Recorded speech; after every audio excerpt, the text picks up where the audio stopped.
Good morning. This is Dylan Jovine with Behind the Markets. Happy Tuesday, August 13th.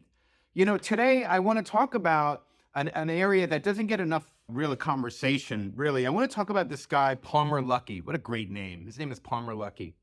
This guy invented the Oculus virtual reality headset that Facebook ended up acquiring for $1 billion. I really want to give him a shout out because Palmer Luckey actually left the hotbed of craziness in Silicon Valley and went and started a defense manufacturing firm. What he's trying to do with his new startup, which is called Anduril, it raised $1.5 billion last week to produce AI-powered weapons, which, as you know, is the key in a conflict. In any future warfare, AI is going to dramatically change warfare, but it's the key in any potential conflict with China. And Anduril really talks about this. He actually wrote this report called Rebuilding the Arsenal of Democracy, which is very, very focused on a potential conflict with China.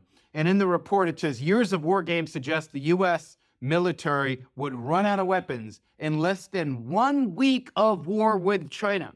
The conflict with China is obviously something I've been talking about a lot, and one of the most important items on our to-do list as a country. It is such a big risk for us. What I love is when I see some young person from Silicon Valley who made a ton of money playing that game actually say, you know what?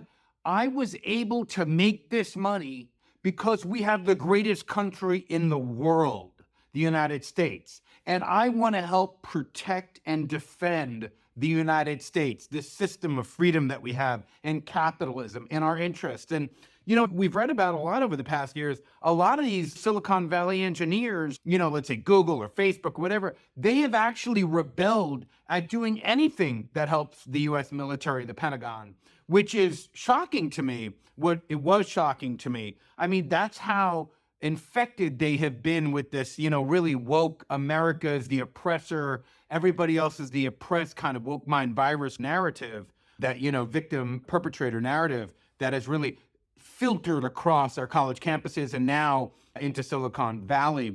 So I really, really get excited when I see a guy who comes out and says, look, China is going to try to flip the international order. We need weapons that actually will help deter a potential conflict with China. And better yet, knows that AI-powered weapons are the key to a potential conflict with China. Remember, what you have to imagine here is a scenario where, imagine, let's say, the Taiwan Strait, right? China tries to take Taiwan. The U.S. sends warships in to defend that. Basically, China automatically would send like 10,000 drones just with the objective of getting our guns to fire and lose all their ammunition, trying to knock those drones out of the sky. So basically, we need AI-powered weapons so that the actual weapons on the ship can identify, target, and shoot down any of these incoming drones without even a human involved in that.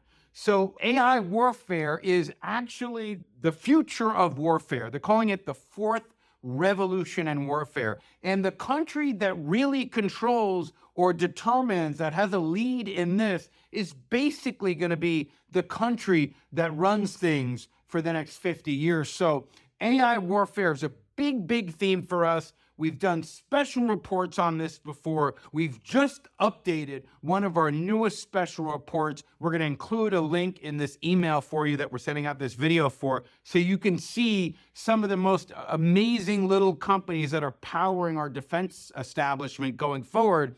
But I just want to give a big shout out to Palmer Luckey. It is based on Silicon Valley's help, the tech leadership in these new generation of weapons that are really going to determine who runs things for the 21st century. And believe me when I tell you, China has their best minds on the problem. Anyway, that's all I have for this Tuesday. Have a wonderful day.